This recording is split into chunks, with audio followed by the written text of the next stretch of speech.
ओम शांति। आज भगवान ने हमें खुशियाँ जीवन में एक सौगात के रूप में दी हैं, लेकिन कई बार उन खुशियों के कारण हम बहुत सारी चीज़ों को नज़रअंदाज कर जाते हैं। हमारे जीवन में जो खुशियाँ हमारे जीवन को एक उमंग उत्साह दिलाती हैं, एक तनाव के माहौल को ख़त्म कराती हैं, लेकिन कई बार हम उन खुशियों को समेट नहीं पाते या कई बार उन खुशियों को ही हम नज़रअंदाज कर जाते हैं। अपने जीवन को खुशनुमा हम किस प्रकार से रख सकते हैं? बहुत सारी बातें जीवन में आती हैं जो हमारी खुशियों को गायब करके चली जाती हैं। लेकिन आप सोचें कि जीवन में खुशियाँ भगवान की दी हुई सौगात थी, लेकिन अगर उसको हम संभाल नहीं पाए तो हमारे जीवन में बच जाएगा सिर्फ दर्द। उस दर्द को ख़त्म करने के लिए आप अपनी खुशियों को ख़त्म करते जा रहे हैं। लेकिन आज सोचिए कि अगर हमारे जीवन में दर्द है, उस दर्द को अगर मुझे ख़त्म करना है तो मेरे जीवन में मुझे खुशियाँ लाना बहुत ज़रूरी है। आज आप घर परिवार में देखें, जहाँ पर खुशियों से घर महकता था, खुशियों से घर खिलखिलाता था, और आज वहीं तनाव का माहौल है, लड़ाई का माहौल है, झगड़े का माहौल है। क्यों? क्योंकि आज हमने खुशियाँ भी खरीदना शुरू कर दी हैं। जहाँ पर लोग एक दूसरे के साथ मिल कर के खुशियाँ मनाते थे, आज हम खुशियों को खरीदने की कोशिश कर रहे हैं। सुख साधनों में ला कर के हम सोचते हैं कि जितने मेरे घर में साधन होंगे उतना मेरे घर में खुशियाँ होंगी। क्या ये पॉसिबल है? आप अपने आप से पूछें, क्योंकि मन आपके साधनों से खुश नहीं होगा। आप साधनों से अपने मन को सुकून ज़रूर दे देंगे, लेकिन वो खुश नहीं हो पाएगा। मन आपका खुश होगा जब आप उसे ओरिजिनल खुशियाँ देंगे, और वो ओरिजिनल खुशियाँ आती हैं जब आप किसी को खुशियाँ बांटते हैं। हमारे जीवन में बहुत सारे ऐसे मौके आते हैं जहाँ पर हमें भगवान अपनी सौगात दूसरों को देने के लिए कहता है कि बच्चे, जितना आप बांटोगे उतना बढ़ेगा। आज अब आप जब किसी के घर में जाते हैं, किसी का बर्थडे है, कुछ भी ओकेज़न है, आप जब जाते हैं तो क्या होता है? उसके सामने आप सौगात लेकर जाते हैं। तो जब आप उसको सौगात देते हैं तो आपको क्या देता है? धन्यवाद। अब जब रिटर्न में आपका बर्थडे होता है तो वो भी रिटर्न में आपको सौगात देता है। तो ये एक नॉर्मल खुशियों का ज़रिया है, लेकिन खुशियों में हमें कुछ नई चीज़ें ऐड करनी है। एक दूसरे के साथ हम खुशियाँ बांट रहे हैं, अच्छी बात है, लेकिन आप ये याद रखें कि उन खुशियों के बीच में किसी को नुकसान तो नहीं हो रहा।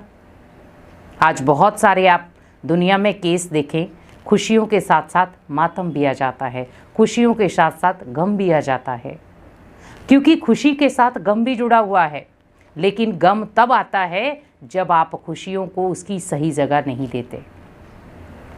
क्योंकि आज अगर आप अपनी खुशी के महत्व को समझ जाएं कि मेरे जीवन में खुशी का क्या स्थान है, तो ऑटोमेटिकली आपके जीवन में जो दर्द है, परेशानियां हैं, चिंताएं हैं, वो कैसे ख़त्म हो जाएंगी आपको पता भी नहीं चलेगा।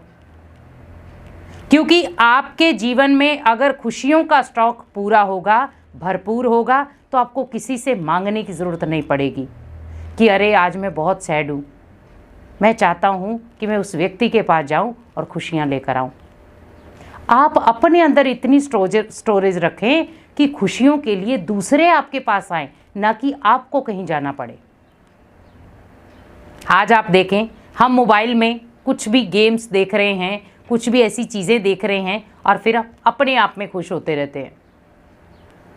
कई बार हम अटपटी कोई ऐसी चीज़ें देख लेते हैं जिससे हम बैठे बैठे खुश होना शुरू हो जाते हैं, और आपके फैमिली मेम्बर क्या कहते हैं? हमारे साथ तो ये खुश नहीं होता, मोबाइल पकड़ा और खुश होना शुरू हो जाता है। तो आप सोचिए, वहाँ पर आप अकेले खुश हो रहे हैं।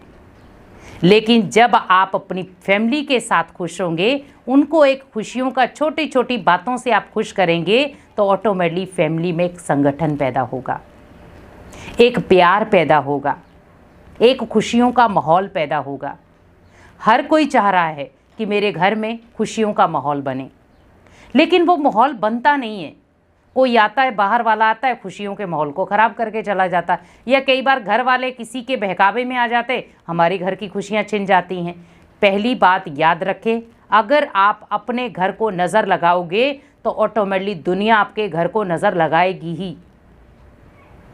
क्योंकि हम कई बार दूसरों को ब्लेम देते हैं कि दूसरों के कारण हमारे घर को नज़र लग गई। कभी नहीं लगती। हमारी नज़र हमारे घर को हमारी ही लगती है, क्योंकि हम जब बार बार हमारे घर में कोई खुशियों का माहौल आता है तो हम क्या कहते हैं, हमारे घर में तो बहुत खुशियाँ हैं, हमारे घर में तो बहुत खुशियाँ हैं। होनी चाहिए, लेकिन वहाँ पर आपको इसको एक्सप्लेन करने की ज़रूरत नहीं है। हमें दूसरों को ये प्रसाद के रूप में नहीं बांटना है, हमें उसको क्या करना है, दूसरों के साथ ऐसे बांटना है ताकि मेरे घर का माहौल भी खुशनुमा रहे तो सामने वाले का घर भी खुशनुमा रहे। लेकिन हम ओनली अपने बारे में सोच रहे हैं अभी कि मैं खुश होना चाहिए, भले वो मोबाइल से खुश हूँ, भले मैं बाहर जाके फिल्म देखकर खुश हूँ, भले बाहर जाके होटलों पे जाकर खुश हूँ। क्यों? आज आप फैमिली को खुशियाँ क्यों नहीं दे पा रहे? आज आप फैमिली के साथ खुश क्यों नहीं हो पा रहे?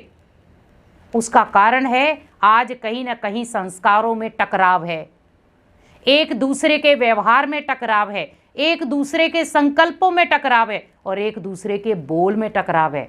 और सबसे बड़ा टकराव है हमारे कर्मों का। एक दूसरे के साथ हमारी मैचिंग ही नहीं हो पा रही।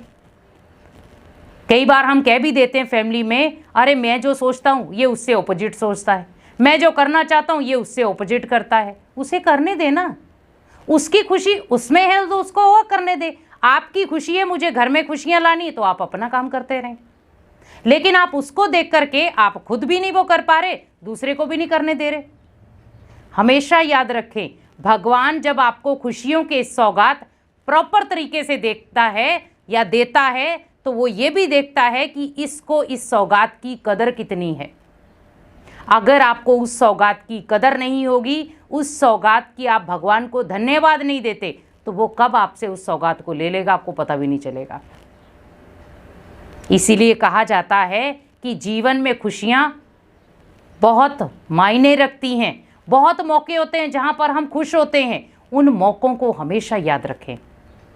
और जब आप सैड होते हैं या गम वाले कोई पल आते हैं, उन खुशियों को याद करें, तो वो गम भी ढल जाएंगे, वो दर्द और परेशानियां भी ख़त्म हो जाएंगी और आपके पास ओनली बच जाएंगी खुशियाँ। क्योंकि जब आप खुशियों के पल एक दूसरे के साथ शेयर करते हो तो वो दुगने होते हैं, बढ़ते हैं। जैसे आप कहते हैं ना, अगर मान लो जीवन में कोई दुख होता है तो हम क्या करते हैं, दूसरे से बांटते हैं, तो कहते हैं हल्के हो जाएंगे। वैसे ही सोचो कि अगर मेरे जीवन में खुशियां हैं तो भी मुझे दूसरे के साथ बांटनी है। मुझे ये नहीं कहना है कि दूसरा मेरे नज़र लगा देगा, नहीं। आप सोचो कोई बात नहीं, उसको भी खुशियों की ज़रूरत है, हम देंगे ना। क्योंकि जितना आप खुशियां बांटेंगे उतना बढ़ेंगी। कहते ना, अगर आप किसी के चेहरे पर मुस्कान नहीं ला सकते तो उसके चेहरे पर दर्द भी मत लाएं। इसलिए हमेशा याद रखें कि जो भगवान ने आपको खुशियों की सौगात दी है उसको हमेशा संभाल कर रखें और उसका महत्व जानें और अपने घर के माहौल को खुशनुमा बना दें। ओम शांति।